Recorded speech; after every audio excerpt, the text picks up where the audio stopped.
அனைவருக்கும் வணக்கம். திருப்பதி ஏழுமலையான் கோவிலில் திருவுருவ சிலையில் சிலிர்க்க வைக்கும் ரகசியங்கள் இருக்குது. இதை பற்றி தான் இன்றைக்கி நம்ம அந்த வீடியோவில் தெரிஞ்சுக்க போகிறோம். வீடியோ ரொம்பவே பயனுள்ளதாக இருக்கும். வீடியோவை கடைசி வரைக்கும் ஸ்கிப் பண்ணாமல் பாருங்கள். நம்ம சேனலை நீங்கள் இன்னும் சப்ஸ்கிரைப் பண்ணலைன்னா மறக்காமல் சப்ஸ்கிரைப் பண்ணிவிடுங்க. உங்களுக்கு திருப்பதி ஏழுமலையான் பிடிக்கும் அப்படின்னா ஓம் நமோ நாராயணா என்னும் மந்திரத்தை மறக்காமல் கமெண்ட் பண்ணுங்கள். வாங்க வீடியோக்குள்ளே போகலாம். திருப்பதி ஏழுமலையான் கோவில் பல்வேறு சிறப்புகளை கொண்டிருக்கக்கூடிய வகையில் தான் அமைஞ்சிருக்கு. வாழ்க்கையில் திருப்பம் நிச்சயம் என்று திருப்பதி தல தரிசனத்தை சொல்லுவாங்க.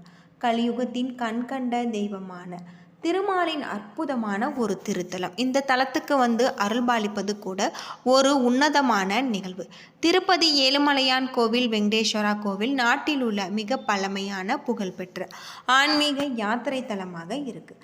திருவேங்கட மலையின் மீது 7வது சிகரத்தில் வீற்றிருக்கு. புஷ்கரணி ஆற்றின் இந்த கோவில் அமைந்திருப்பது முழுக்க பாரம்பரிய கோவில்களை கட்டுமான அம்சங்களுடன் இருக்கிறதாக சொல்லப்படுது. 2.2 ஏக்கர் பரப்பளவில் அமைஞ்சிருக்கக்கூடிய இந்த கோவிலின் உள்ளே 8 அடி உயர வெங்கடேச சிலை பிரதிஷ்டை செய்யப்பட்டிருப்பது. ஆனந்த நிலைய திவ்ய விமானம் என்னும் தங்க பீடத்தின் மீது இந்த சிலை நிறுத்தப்பட்டிருக்கு. இந்த விக்கிரகத்தின் கண்களில் ஜொலிக்கும் மாணிக்க ரத்தின கற்கள் பொதிக்கிறாங்க. கற்பூரம் மற்றும் குங்குமம் போன்றவற்றை இவற்றோடு சேர்த்து பொதிக்கப்பட்டிருக்காங்க. ஏழுமலையானின் திருமேனிக்கு பச்சை கற்பூரம் சாத்துறாங்க. பச்சை கற்பூரம் ஒரு வகை ரசாயனம். சாதாரண கல்லில் தடவினால் அந்த கல் காலப்போக்கில் வெடிப்பு ஏற்படும். ஆனால் திருமலையில் இருக்கக்கூடிய ஏழுமலையானுக்கு 365 நாட்களுமே பச்சை கற்பூரம் தடவுறாங்க. எந்த ஒரு பாதிப்பும் ஏற்பட்டது இல்லை அப்படின்னு சொல்லப்படுது. பல்வேறு சிறப்புகளை கொண்டிருக்கக்கூடிய வகையில் திருப்பதி ஏழுமலையான் கோவில் அமைஞ்சிருக்கு. கடல் மட்டத்தில் இருந்தும் சுமார் 3000 அடி உயரத்தில் இருப்பதால் எப்பொழுதுமே குளிர் நிறைந்திருக்கக்கூடிய இந்த திருப்பதியில் அதற்கு நேர்மாறாக கருவறையில் ஒரு இயற்கை அற்புதம் இருக்கிறதாக சொல்லப்படுது. அது மட்டும் இல்லாமல் அதிகாலையில் குளிர்ந்த நீரால் அபிஷேகிக்கும் போது பெருமாளுக்கு வியர்க்கும். பீதாம்பரத்தால் அந்த வியர்வையை ஒற்றி எடுப்பாங்க. ஏழுமலையானின் திருமேனி எப்பொழுதுமே 110 டிகிரி பாரன்ஹீட் வெப்பத்துடன் இருக்கும். ஒவ்வொரு வியாழக்கிழமையும் ஏழுமலையானுக்கு அபிஷேகம் செய்வதற்கு முன்பதாக நகைகளை கழட்டுவாங்க. அப்பொழுது நகைகளை கழட்டும் போது அந்த நகைகள் கதகதப்புடன் இருக்கிறது. திருப்பதி ஆலயத்தில் இருந்து சுமார் 1 கிலோமீட்டர் தொலைவில் சிலா தோரணம் என்ற அபூர்வ பாறை இருக்குது. உலகத்திலேயே இங்கு மட்டும்தான் இந்த பாறைகள் இருக்கிறதாகும். பாறைகளுடைய வயது 250 கோடி வருடம் அப்படின்னு சொல்லப்படுது. ஏழுமலையானின் சிலையும் இந்த பாறைகளும் ஒரே விதமானவை. திருப்பதிக்கு திருமலை அடிவாரத்தில் இருந்து நடந்து செல்ல 2 விதமான பாதைகள் இருக்கிறதாகும். அலிப்பிரி அதாவது கீழ் திருப்பதிக்கு அருகில் இருக்கக்கூடிய இந்த பாதைகள் நெடு நாட்களாக பயன்பாட்டில் இருந்து வருவதாக சொல்லப்படுது.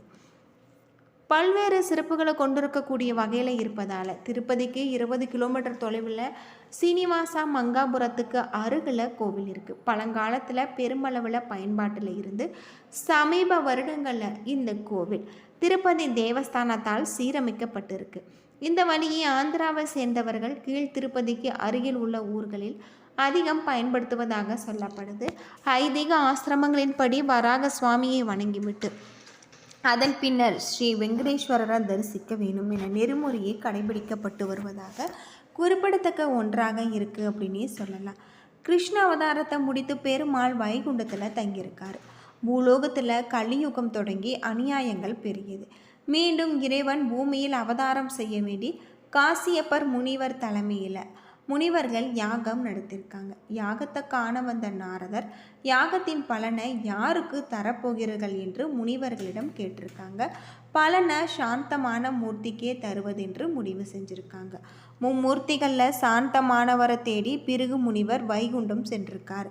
திருமால் பிருகு முனிவரை கண்டு கொள்ளாமல் இருக்க அவருடைய மார்பில் எட்டி உதைச்சிருக்காங்க. திருமால் கோபம் உதைத்த பாதத்தை தடவியிருக்காங்க. பொறுமையும் அமைதியும் நிறைந்த திருமாலுக்கு யாக பலனை தருவதென்று முனிவர்கள் முடிவெடுத்திருக்காங்க. மார்பில் உதைத்த பிருகு முனிவரை தண்டிக்கும்படி லட்சுமி சொல்ல திருமால் மறுத்துவிட்டார். லட்சுமி கோபம் கொண்டு பார்க்கடலில் இருந்து கிளம்பி பூலோகத்தில் அடைந்து தவத்தில் அறந்திருக்காங்க. திருமாலும் திருமகளை தேடி உலகத்தை சுற்றி அலைந்து வேங்கட மலையில் ஒரு புற்றில் கண்மூடி அமர்ந்திருக்காங்க. அவருக்கு பசித்தது. இதை பற்றி நாரதர் அணிந்து லட்சுமியிடம் சொல்ல லட்சுமி வருத்தம் அடைந்திருக்காங்க. நாரதர் அவர்களிடம் திருமாலின் பசியை போக்க உபாயம் சொல்லியிருக்காங்க. அதன்படி பிரம்மாவும் சிவனும் பசுவாகவும் கன்றுவாகவும் மாற லட்சுமி தாயார் அவற்றின் எஜமானி போல வேடமடைந்து அப்போது அந்த பகுதியை ஆட்சி செய்த மன்னனிடம் விற்கச் சென்றிருக்காங்க. மன்னன் வாங்கிய பசு மேய்ச்சலுக்கு செல்லும் பொழுது திருமால் இருந்த புற்றுக்கு சென்று பால் சுரிந்தது.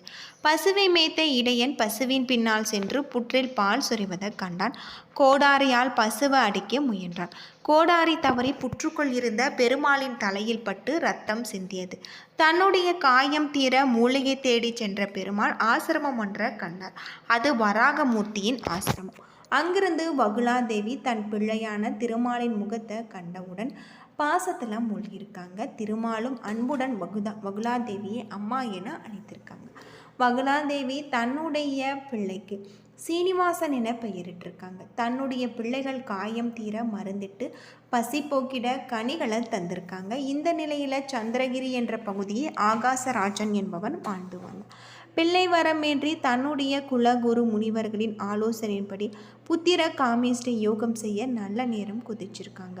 அது மட்டும் இல்லாமல் யாகம் செய்தும் இடத்தை செம்மைப்படுத்தும் பொழுது பூமியில் புதைந்திருந்த பெட்டிக்குள் இருந்த தாமரையில் படுத்த நிலையில் ஒரு பெண் குழந்தை இருந்தது.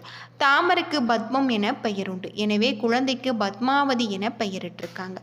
ராம அவதாரத்தின் போது வேதவதி என்னும் பக்தை ராமனை மலாரனாக பெற வேண்டும் என்று தவம் செய்திருக்காங்க. ராமனும் அவளிடம் பின்னால அவளை மணக்க செய்து கொள்வதாக வாக்குறுதி தந்திருக்காங்க. அதன்படியே வேதவதி பத்மாவதியாக பிறந்தார். பிறந்து ஆகாசராஜனின் மகளாக வளர்ந்து வந்தார். சீனிவாச பெருமாளுக்கும் பத்மாவதிக்கும் திருமணம் இனிதே நடந்தது. அதன் பிறகு சீனிவாச பெருமாள் கலியுகம் முடியும் வரை திருமலையில சிலாரூபமாக பக்தர்களுக்கு அருள் தரும் விதமாக திருமலையில எழுந்திருக்காங்க. சோழ மன்னன் தொண்டைமான் தேவலோக சிற்பியான விஸ்வகர்மாவின் உதவியுடன் பெருமாள் கோவில் ஒன்றை எழுப்பியிருக்காங்க. பத்மாவதி அலமேல் மங்காபுரத்தில் அருளாட்சி செஞ்சுருக்காங்க.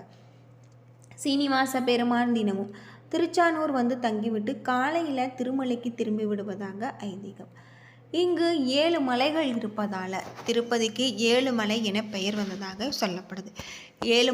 ஏழுமலையான் என்ற திருநாமமும் சித்தூர் மாவட்டத்தை கிழக்கு தொடர்ச்சி மலைகளின் அடிவாரத்தில் அமைந்திருக்கக்கூடியது திருப்பதி. இந்த நகரத்தை ஒட்டியே திருவேங்கட மலையின் மீது தான் ஏழுமலையான் கோவில் கொண்டிருக்காரு அப்படின்னே சொல்லலாம். அது மட்டும் இல்லாமல் இந்த கோவில் பல்வேறு சிறப்புகளை கொண்டிருக்கக்கூடிய வகையில் அமைஞ்சிருக்கு. இங்கு சென்று வழிபடுவதன் மூலம் நம்முடைய வாழ்க்கையில் இருக்கக்கூடிய அனைத்து விதமான பாவங்களும் தீரும் அப்படின்னு சொல்லலாம். திருப்பதி உலகிலேயே பணக்கார கடவுளாகும். தினமும் ஆயிரக்கணக்கான பக்தர்கள் தரிசித்து செல்லும் கடவுளாகவும் இருக்கக்கூடியவர் திருமலை ஏழுமலையான். திருப்பதி சென்று வந்தால் திருப்பம் வரும், கேட்டதை கொடுக்கும் கலியுக தெய்வம் என பெருமாளின் மகிமைகள் பற்றி பலருக்கும் தெரியும். பலரும் இதையே வாழ்க்கையில் உணர்ந்திருக்காங்க. ஆனால் திருப்பதி கோவில் பற்றி மட்டுமல்ல, ஏழுமலையான் பற்றியும் வெளிவராத பல ஆச்சரியமூட்டும் தகவல்கள் நிலையமே இருக்குது. ஏழுமலையானின் மகிமைகள் அல்ல, அவர்களுடைய கோவில்களும் நிச்சயம் மக்களுக்கு ஆச்சரியத்தை ஏற்படுத்தும் அப்படின்னே சொல்லலாம். ஏழுமலையானுக்கு சமர்ப்பிக்கப்படும் மலர்கள், வெண்ணெய், பால், தயிர், துளசி உள்ளிட்ட பொருட்கள் அனைத்துமே மிக அற்புதமான ஒரு கிராமத்தில் இருந்து வருவதாகும். திருப்பதி அருகில் இருக்கக்கூடிய இந்த கிராமம் மிகவும் பாதுகாக்கப்பட்டதாகும். மிக சிறிய இந்த கிராமத்தை இதுவரை யாரும் பார்த்தது கிடையாது. அந்த கிராமத்தில் இருப்பவர்கள் தவிர வெளியாட்கள் யாரும் இங்கு சென்றது கிடையாது. கிராமம் பற்றிய விவரம் கூட யாருக்கும் தெரியாத ஒன்றாக இருக்கு. கருவறையில் இருக்கக்கூடிய ஏழுமலையான் நின்ற கோலத்தில் காட்சி அளிப்பது அனைவருக்கும் தெரியும். ஆனால் அவர் இருப்பது கருவறையின் மையப்பகுதி கிடையாது. கருவறையின் வலதுபுறத்தில் ஒரு ஓரத்தில் தான் பெருமாள் நின்ற கோலத்தில் காட்சி தராரு. பெருமாளின் தலைமுடி மிகவும் மென்மையாகவும் நீண்டதாகவும் அப்படியே அச்சு அசலாக உண்மையான முடியாக இருக்கும். ஒருமுறை சீனிவாச பெருமாளுக்கு காயம் ஏற்பட்ட பொழுது காந்தர்வல் இளவரசி நீலாதேவி தனது முடியில் ஒரு பகுதியை காணிக்கையாக கொடுத்ததாக சொல்லப்படுது. என்ன நண்பர்களே, இந்த வீடியோ உங்களுக்கு பயனுள்ள ஒரு தகவலை தந்திருக்கும்னு நினைக்கிறேன். வீடியோ பிடிச்சிருந்தா லைக் பண்ணுங்கள், ஷேர் பண்ணுங்கள், கமெண்ட் பண்ணுங்கள். இது போல் தகவலை தெரிஞ்சிக்க நம்ம சேனலை மறக்காமல் சப்ஸ்கிரைப் பண்ணிவிடுங்க. நன்றி நண்பர்களே.